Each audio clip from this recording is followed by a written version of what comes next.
What's going on, guys? Super Savage 789 here, bringing you guys in a video. Today we're doing War of Naruto Train with Scroll Ceiling Episode 3. So without further ado, let's get into today's video. Tsunade would head out to the summit with Naruto and Kakashi going as her bodyguards. They'd arrive and begin discussing the usual stuff, with Naruto pleading for aid to not let Sasuke get killed. Meanwhile, Danzo will be made the active Hokage while Tsunade isn't in the village. He'd begin to try and set a plan to make himself the permanent Hokage, by trying to talk with the feudal lord and council members to convince them. As he sits in the Hokage office, the room explodes as Chidori stabs him through the chest.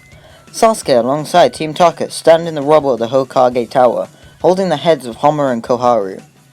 Danzo would use Izanagi and Sasuke alongside Taka begin to fight him. While they fight, shinobi from all around would rush in to stop Sasuke. Sasuke would end up killing Danzo as fast as possible, with Danzo taking Suigetsu as a hostage, proving to be useless due to his Kekkei Genkai. After Danzo is dead, Asuma Tobi leaps in with his chocolate scalpels, trying to stab Sasuke, blocks him with ease with his sword. Might Guy leaps in to hit Sasuke, who easily ducks under his blow.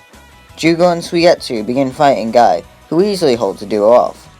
Sasuke would activate his Sharingan against Asuma, dodging his slash attacks and fire jutsus easily, using the Susanoo to defend.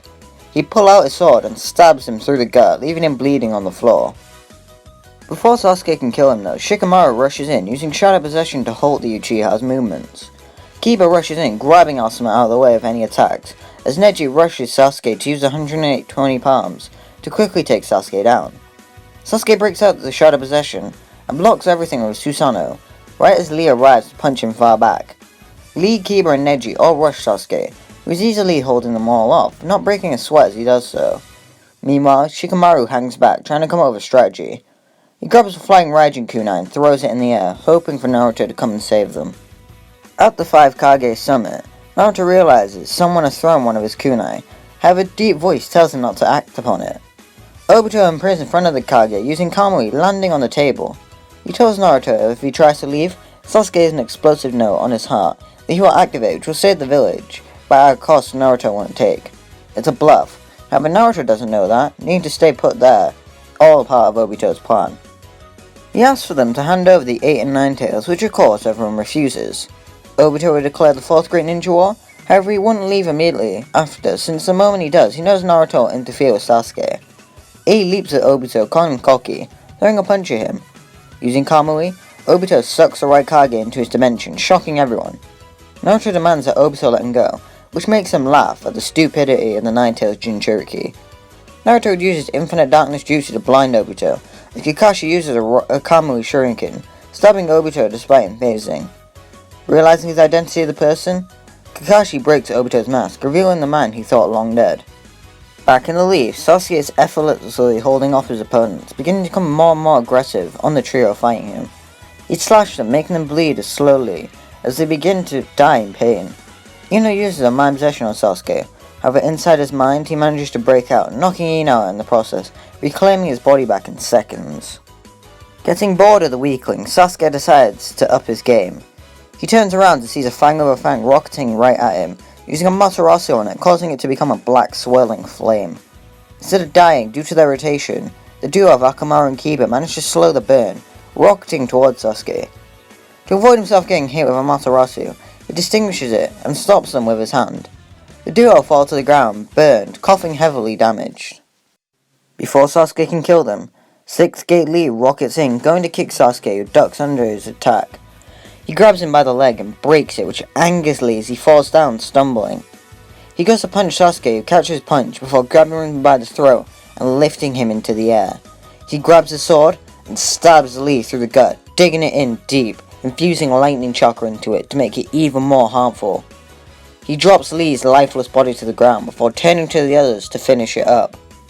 Seeing his student on the ground with a massive hole in his chest angers Guy. He activates the 7th gate immediately and hits Jugo and Suigetsu far away with a powerful attack, sending shockwaves behind them. He launches himself at Sasuke, hitting with a Hirudora that causes Sasuke quite a bit of damage, even with the Susanoo active. Meanwhile, at the 5 Kage summit, once his face is exposed, Obito decides not to hold back, using Wood Style to begin to apprehend everyone in the room. At the last second, Kakashi would use Kamui on Naruto, sending him to the Kamui dimension, trusting him that he'll save everyone. Obito walks over to Kakashi, who asks Obito why he's doing everything. The ghost of his past tells Kakashi that he let Rin die, before going to take his eye back. That's until Naruto and Raikage A appear behind him, due to the flying Raijin, with Naruto using a powerful Rasengan to hit Obito away. Seeing how matched Obito is, as well as the damage he already sustained, he uses Kamui to escape, ready to start his war. Since Obito is gone, Naruto immediately uses Flying Raijin to appear back in the village to see the destruction his old friend caused. He rushed over to Sasuke looking at him, shouting that he promised he'd come back. Sasuke, with a sinister grin on his face, tells Naruto that he did come back, to destroy the hidden leaf. Obito appears next to Sasuke with Kamui, telling him they need to leave. While Sasuke is confused about Obito not being who he said he was, he agrees, telling Naruto that the next time they meet, he'll kill him. Everyone rushes over to Lee as he begins to bleed out. He thanks Guy for giving him a life in this ninja world, and tells Neji to keep Tenten safe. He means a lot to her. Naruto apologizes to Lee, telling them if he was there, he might have been able to save him. This could have been all different. Lee closes his eyes, thanking his friend, and dies. Everyone weeps at Lee's loss as Sakura attends Sakura and Akamaru and their burn wounds, trying to make sure that another one of their friends lives. To remember Lee, Naruto takes one of the bandages around his arm and wraps it around his own. Your actions have consequences, guys. You need to remember this when you vote on polls. Asuma would be sent to hospital, but would recover yet again from his wounds. Kiba and Akamaru would also make a recovery, which was everyone with some relief that at least they all survived. A funeral would be held for Lee, with the Lee seeing him as a hero since he gave his life to defend everyone else. With the knowledge of Obito being alive, Kakashi begins to think about how things turned out. Him and Guy trained together before the war since they both have reasons to get stronger now.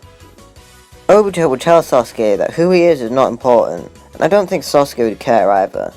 He'd still get his internal Mangekyo Sharingan implemented, as Obito leaves, killing Konan and obtaining his Rinnegan as per canon, as well as his 6th Jinchuriki. Before Naruto is sent to Turtle Island, Yamato would be called into Tsunade's newly made Hokage office. He'd be confused as to why, believing that it'll be about Naruto because obviously. If all things go to hell, Naruto will have to fight off Obito as well as anyone else he has with him. I don't want Naruto to die, so please give him this.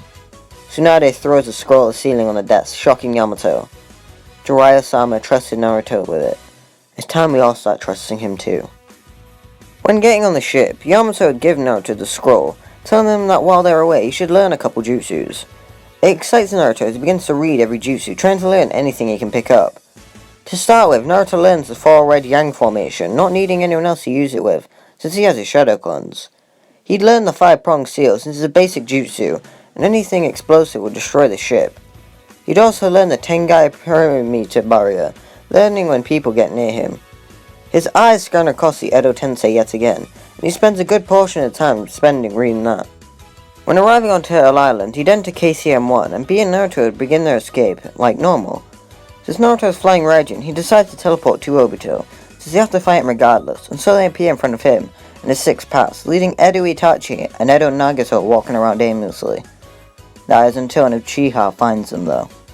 But guys, that's all I'm going to leave it here. Make sure you like and subscribe and comment down below what you think happen in this next episode. On the polls, I've made it really clear that your votes drastically change the story. So remember this in the future. Just because you think something's a good idea, like Naruto and Kakashi going to the summit, it probably won't play out the way you think. I'm going to try and keep people on their toes so they have to pick the best outcome. Otherwise, it'll just result in even worse, because Lee's dead now. And, yeah. Bye!